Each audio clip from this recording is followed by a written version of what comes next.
l'atelier déchets a réuni une trentaine de personnes. Parmi les témoins figuraient les syndicats mixtes de traitement des déchets des 4 arrondissements de Lille ainsi que l'ADEME.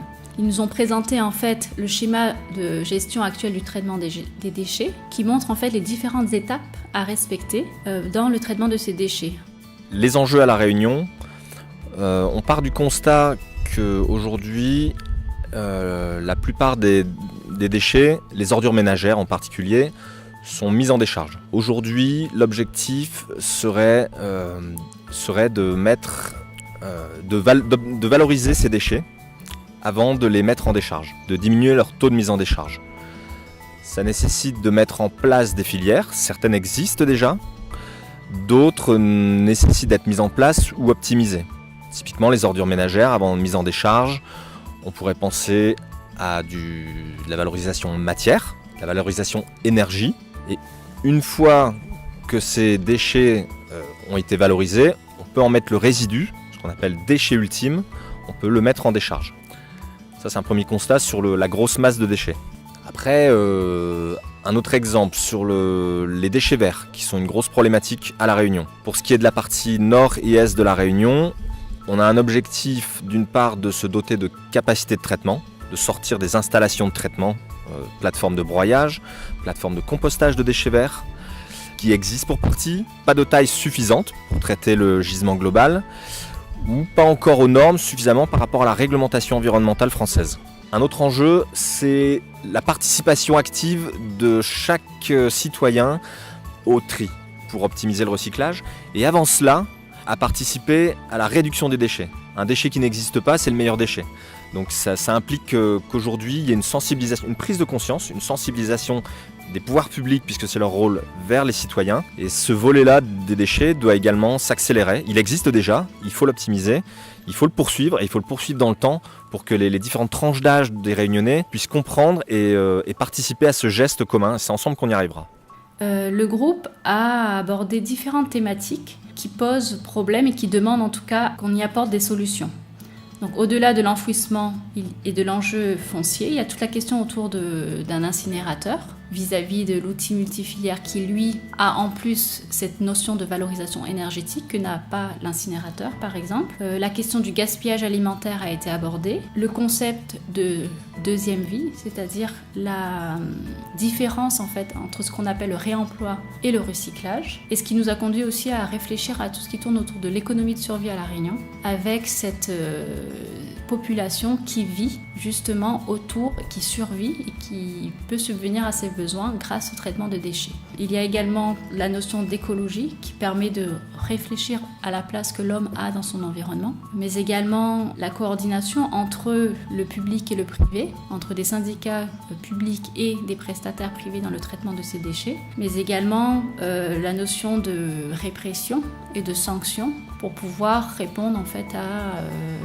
cette problématique des déchets qui ne sont pas forcément traités par les populations. Et le groupe a aussi abordé la problématique de l'éducation en fait, des importateurs de déchets, notamment les grandes surfaces, avec tout ce qui relève du suremballage notamment. Et enfin, des questionnements se sont posés sur l'écotaxe, c'est-à-dire tous ces produits que l'on achète, on paye déjà une taxe et qu'on veut retourner en fin de vie et qui ne sont pas forcément prises en charge, en tout cas par les distributeurs de produits. 2 actions principales ont été choisies, en tout cas par le groupe. La première action consiste à rétablir le système de consigne à La Réunion, qui existait auparavant et qui a disparu. Donc il apparaît nécessaire en tout cas de mettre en place ces consignes pour ce qui et des produits en verre, des bouteilles en verre, en plastique, mais pas que.